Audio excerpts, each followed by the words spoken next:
जो हो गया उसे सोचा नहीं करते, जो मिल गया उसे खोया नहीं करते। जो हो गया उसे सोचा नहीं करते, जो मिल गया उसे खोया नहीं करते। सफलता भी उन्हें हासिल होती है जो वक्त और हालात पर रोया नहीं करते। बिल्कुल, यदि आप भी मैट्रिक बोर्ड परीक्षा में शामिल होने वाले विद्यार्थी है और आपकी पेपर हिंदी का 20 फरवरी के है तो बिल्कुल इस वीडियो को शुरू से अंत तक जरूर देख लीजिएगा। यदि इस यूट्यूब चैनल पर पहली बार है तो सब्सक्राइब करके बेल आइकन को जरूर प्रेस कर लीजिएगा, क्योंकि इसके द्वारा आपको वायरल पेपर मैट्रिक और इंटर का हमेशा देखने के लिए मिलते रहेगा। तो चलिए हम वीडियो को शुरू करते हैं, देखते हैं कि आज का वीडियो का पहला प्रश्न क्या है। बिल्कुल वायरल पेपर से लिया गया प्रश्न, जिस प्रकार से आपका न्यू प्रश्न मैथ और साइंस और सोशल साइंस में पूछा गया है, ठीक उसी प्रकार से यह वीडियो बनाया गया है, क्योंकि इसमें चुनिंदा प्रश्न वायरल प्रश्न से लिया गया है। तो चलिए आज के वीडियो का पहला प्रश्न देखते हैं। दिया हुआ है कि बिरजू महाराज किस शैली के नर्तक थे, अर्थात बिरजू महाराज किस शैली के नर्तक है। इसकी सही जो उत्तर है कथक, याद करके रखना है। अगली प्रश्न की ओर बढ़ते हैं। दिया हुआ है कि बिरजू महाराज का संबंध किस घराने से है। बिरजू महाराज का संबंध किस घराने से, याद करके रखना है कि लखनऊ घराने से है।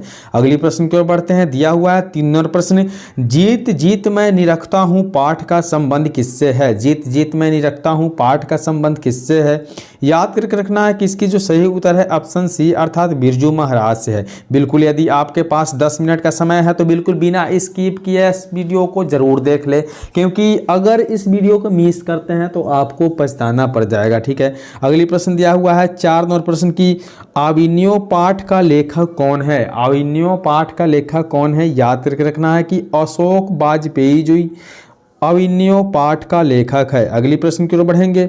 5 नंबर प्रश्न दिया हुआ है कि आविन्यो पाठ गद्य कौन सी विद्या है। आविन्यो पाठ गद्य कौन सी विद्या है, इसकी जो सही उत्तर है याद करके रखना है कि ललित स्थल विद्या है। अगली प्रश्न की ओर बढ़ते हैं। दिया हुआ है 6 नंबर प्रश्न की, आविन्यो किस नदी के किनारे बसा है। आविन्यो किस नदी के किनारे बसा है, याद करके रखना है कि इसकी जो सही उत्तर है रोन नदी के किनारे। बिल्कुल इंपोर्टेंट वायरल पेपर देख रहे हैं और उसी का चुना हुआ प्रश्न, ला शत्रुज क्या है। ला शत्रुज क्या है, इसकी जो सही उत्तर है याद करके रखना है कि ऑप्शन सी, अर्थात ईसाई का मठ जो है ला शत्रुज है। अगली प्रश्न को बढ़ते हैं। 8 नंबर प्रश्न दिया हुआ है कि पिकासो क्या थे।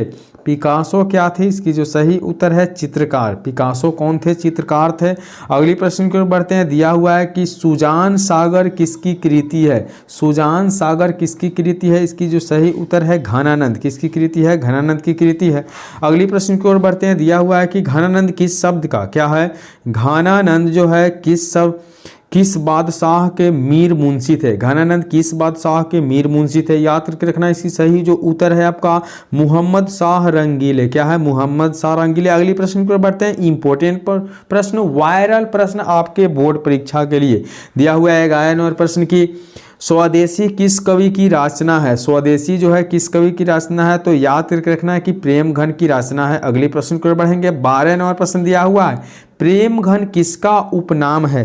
प्रेमघन किसका उपनाम है, याद करके रखना है कि बद्री नारायण चौधरी का प्रेमघन उपनाम है। अगली प्रश्न 13 नंबर प्रश्न, प्रेमघन किस युग के कवि थे। प्रेमघन किस युग के कवि थे, याद करके रखना है कि भारतेंदु युग के कवि थे। अगली प्रश्न 14 नंबर प्रश्न दिया हुआ है कि कवि प्रेमघन के अनुसार भारत में आज की कौन सी वस्तु दिखाई नहीं पड़ती है, तो यह जो सही उत्तर है वह भारतीयता जो है बिल्कुल दिखाई नहीं पड़ती है। अगली प्रश्न की ओर बढ़ेंगे। 15 नंबर प्रश्न दिया हुआ है कि आजकल भारत के लोग किस भाषा में बोलना पसंद करते हैं। आजकल भारत की जो लोग है किस भाषा में बोलना पसंद करता है, तो अंग्रेजी बोलना पसंद करता है। अगली प्रश्न की ओर बढ़ेंगे। 16 नंबर प्रश्न दिया हुआ है कि रसखान ने प्रेम ऐनी किसे कहा है। रसखान ने प्रेम ऐनी किसे कहा है, याद करके रखना है कि राधा को कहा है। किसे कहा है, राधा को। अगली प्रश्न बिल्कुल वायरल प्रश्न, चुनिंदा प्रश्न आपके बोर्ड परीक्षा के लिए, तो बिल्कुल बिना स्किप किए देखना है। रसखान के चितचोर कौन है। रसखान के चितचोर कौन है, याद करके रखना है कि कृष्ण, श्री कृष्ण जी रसखान के जो है चितचोर है। अगली प्रश्न दिया हुआ है कि रसखान ब्रज के वन बागों पर क्या न्योछावर गिरने को तैयार है। रसखान जो है ब्रज के वन बागों पर क्या न्यौछावर करने को तैयार है। याद करके रखना है कि इसकी जो सही उत्तर है ऑप्शन सी अर्थात तीनों लोक को। किसे? तीनों लोक को। अगले प्रश्न बढ़ेंगे। 19वां प्रश्न दिया हुआ है कि अति सुधो स्नेह को मार्गा शीर्षक सवैया किसकी रचना है। अति सुधो स्नेह को मार्गा शीर्षक सवैया किसकी रचना है। इसकी जो सही उत्तर है ऑप्शन बी अर्थात घनानंद की रचना। अगले प्रश्न दिया हुआ है कि घनानंद किस काल के कवि थे। याद करके रखना है कि इसकी जो सही उत्तर है रीति काल के कवि घनानंद थे। अगले प्रश्न की ओर बढ़ते हैं। दिया हुआ है कि घनानंद किस भाषा के कवि थे। बिल्कुल इंपोर्टेंट प्रश्न, वायरल प्रश्न और नई प्रश्न। 22 नंबर प्रश्न का उत्तर है ब्रज भाषा के कवि जो थे वह घनानंद जी थे। अगले प्रश्न की ओर बढ़ेंगे। दिया हुआ है कि रिल्के ने काव्य के अतिरिक्त और किन किन विद्याओं में रचना की है। रिल्के ने काव्य के अतिरिक्त और कौन कौन सी विद्या में रचना की है। याद करके रखना है इसकी सही उत्तर जो है आपका जीवनी और यात्रा वर्णन। क्या है? जीवनी और यात्रा वर्णन। अगले प्रश्न दही वाली मंगमा के रचयिता है। दही वाले मंगमा पाठ की रचयिता कौन है। याद करके रखना है कि इसकी जो सही उत्तर है श्रीनिवास जी है। कौन है? श्रीनिवास जी। अगली प्रश्न 25 नंबर प्रश्न चुनिंदा प्रश्न, वायरल प्रश्न आपकी बोर्ड परीक्षा के।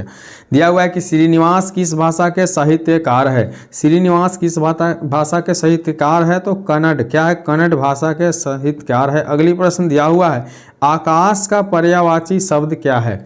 आकाश का पर्यायवाची शब्द जो है आपका व्योम होता है। क्या होता है? व्योम होता है। अगली प्रश्न दिया हुआ है कि सूर्य का समानार्थी शब्द क्या है। सूर्य का समानार्थी शब्द क्या है। इसकी सही उत्तर जो है ऑप्शन डी बिल्कुल भानु जो है। अगली प्रश्न की ओर बढ़ते हैं। 28 नंबर प्रश्न दिया हुआ है कि नाक का बाल होना मुहावरे का अर्थ है। नाक का बाल होना मुहावरे का अर्थ है अधिक प्यारा होना। क्या है? अधिक प्यारा होना। अगली प्रश्न सिर उठाना मुहावरे का सही अर्थ क्या है। सिर उठाना मुहावरे का सही अर्थ क्या है। इसकी जो सही उत्तर है विरोध में खड़ा होना। क्या है? विरोध में खड़ा होना। अगली प्रश्न 30 नंबर प्रश्न दिया हुआ है कि कपटी मित्र किस मुहावरे का अर्थ है। कपटी मित्र जो है किस मुहावरे का अर्थ है। याद करके रखना है कि इसकी जो सही उत्तर है आपका आस्तीन का सांप। किसकी? आस्तीन का सांप। अगली प्रश्न दिया हुआ है कि गोबर गणेश होना मुहावरे का सही अर्थ कौन सा है। गोबर गणेश होना मुहावरे का सही अर्थ है मूर्ख होना। क्या है? मूर्ख हो जाना। अगली प्रश्न 32 नंबर प्रश्न दिया हुआ है कि टन बोल जाना मुहावरे का निम्नलिखित में से कौन सा सही अर्थ है। टर्न बोल जाना मुहावरे का निम्नलिखित में से कौन सा सही अर्थ है। इसकी जो सही उत्तर है मर जाना। क्या है? मर जाना। अगली प्रश्न को बढ़ेंगे। दिया हुआ है कि अपना उल्लू सीधा करना मुहावरे का सही अर्थ क्या है। अपना उल्लू सीधा करना मुहावरे का सही अर्थ क्या है। इसकी सही अर्थ है अपना काम निकालना। क्या है? अपना काम निकालना। अगली प्रश्न 34 नंबर प्रश्न दिया हुआ है कि टोपी बदलना मुहावरे का सही अर्थ क्या है। टोपी बदलना मुहावरे का सही अर्थ है आपका दल बदलना। क्या है? दल बदलना। अगली प्रश्न नेक्स्ट प्रश्न इंपॉर्टेंट प्रश्न आपके बोर्ड परीक्षा के लिए बिल्कुल वायरल पेपर से लिया गया प्रश्न। दिया हुआ है कि मक्खन लगाना मुहावरे का सही अर्थ क्या है। मक्खन लगाना मुहावरे का सही अर्थ क्या है। बिल्कुल याद करके रखना है कि इसकी जो सही उत्तर है आपका ऑप्शन सी अर्थात खुशामद करना। क्या है? खुशामद करना। अगली प्रश्न दिया हुआ है कि वीर गति पाना मुहावरे का अर्थ क्या है। वीर गति पाना मुहावरे का सही अर्थ जो है युद्ध भूमि में मर जाना। क्या है? युद्ध भूमि में मर जाना। अगली प्रश्न दिया हुआ है कि सिर पर भूत सवार होना का सही अर्थ क्या है। सिर पर भूत सवार होना के सही अर्थ क्या है। इसकी सही अर्थ है आपका धून सवार होना। क्या है? धून सवार होना। अगली प्रश्न 38 नंबर प्रश्न दिया हुआ है कि कान देना मुहावरे के 4 अर्थ दिए गए हैं। इनमें से जो अर्थ सबसे अधिक सही हो उसे आपको लिखना है। याद करके रखना है कि ध्यान देना सबसे अधिक है। क्या? ध्यान देना सबसे अधिक है। अगली प्रश्न दिया हुआ है कि धोबी का कूता न घर के न घाट का कहावत का सही अर्थ क्या है। तो धोबी का कूता न घर का न घाट का, इसका कहावत का सही अर्थ जो है याद करके रखना है कहीं ठौर ठिकाना न होना। बिल्कुल इंपॉर्टेंट प्रश्न, वायरल प्रश्न, नई प्रश्न। दिया हुआ है कि दाल भात में मूसल चंद कहावत का अर्थ क्या है। तो दाल भात में मूसल चंद कहावत का सही अर्थ है ऑप्शन बी अर्थात बिना मतलब दखल देना। क्या है? बिना मतलब दखल देना। अगली प्रश्न देख पा रहे हैं 41 नंबर प्रश्न की चोर चोर की दाढ़ी में तिनका कहावत का सही अर्थ क्या है? चोर की दाढ़ी में तिनका कहावत की सही अर्थ क्या है? तो अपराधी स्वतः अनशिक्षित रहता है। ठीक है, अगली प्रश्न दिया हुआ है कि घर की मुर्गी दाल बराबर लोकाक्ति का सही अर्थ क्या है? घर की मुर्गी दाल बराबर लोकाक्ति का सही अर्थ क्या है? इसकी सही जो अर्थ है आपका अपने आदमी को कम आंकना, अपने आदमी को कम आंकना। अगली प्रश्न, दूध का जला मुट्ठा फूंक फूंक कर पीना लोकाक्ति का सही अर्थ क्या है? दूध का जला मुट्ठा फूंक फूंक कर पीना लोकाक्ति का सही अर्थ क्या है? इसकी जो सही अर्थ है ऑप्शन सी अर्थात खूब सोचकर काम करना। क्या है? खूब सोचकर काम करना। अगली प्रश्न दिया हुआ है कि भैंस के आगे बीन बजावे भैंस लगे पगुराए, भैंस के आगे बीन बजावे भैंस लगे पगुराए, इस कहावत का सही अर्थ क्या है? तो इसकी जो सही अर्थ है मूर्ख के सामने गुणों का वर्णन व्यर्थ है। क्या है? मूर्ख के सामने गुणों का अर्थ क्या है? व्यर्थ है। अगली प्रश्न दिया हुआ है कि नाच न जाने आंगन टेढ़ा कहावत का सही अर्थ क्या है? नाच न जाने आंगन टेढ़ा कहावत के सही अर्थ क्या है? याद करके रखना कि ऑप्शन बी अपना ऐब छोड़कर दूसरे का ऐब देखना। ठीक है, अगली प्रश्न दिया हुआ है 46वां प्रश्न कि किसी विषय को विशेष रूप से जानने वाले के लिए शब्द क्या है? तो इसकी जो सही उत्तर है याद करके रखना ऑप्शन बी अर्थात विशेषज्ञ होते हैं। अगली प्रश्न 47वां प्रश्न दिया हुआ है कि विरक्ति का विपरीतार्थक शब्द क्या है? तो विरक्ति का विपरीतार्थक जो शब्द है वह याद करके रखना ऑप्शन सी अर्थात आसक्ति है। क्या? आसक्ति है। अगली प्रश्न 48वां प्रश्न दिया हुआ है कि हर्षौ एवं दीर्घौ का उच्चारण स्थान है। हर्षौ एवं दीर्घौ का उच्चारण स्थान ऑप्शन डी अर्थात दांत होते हैं। अगली प्रश्न की ओर बढ़ते हैं। दिया हुआ है कि यशोधरा का संधि विच्छेद क्या है? यशोधरा का संधि विच्छेद क्या है? इसकी जो सही उत्तर है ऑप्शन डी अर्थात यशोह जोड़ धरा, यशोधरा। क्या है? अगली प्रश्न की ओर बढ़ेंगे। दिया हुआ है आपको 50वां प्रश्न की चतुर्भुज में कौन सा समास है? चतुर्भुज में कौन सा समास है? याद करके रखना है कि चतुर्भुज में द्विगुणी समास है। इसी के साथ आपका 1 से 50 वस्तुनिष्ठ प्रश्न कंप्लीट हुआ इस वीडियो में। इसी तरह का शानदार धमाकेदार वीडियो देखने के लिए चैनल को सब्सक्राइब कर लीजिए। मिलते हैं अगले वीडियो में, तब तक के लिए बाय।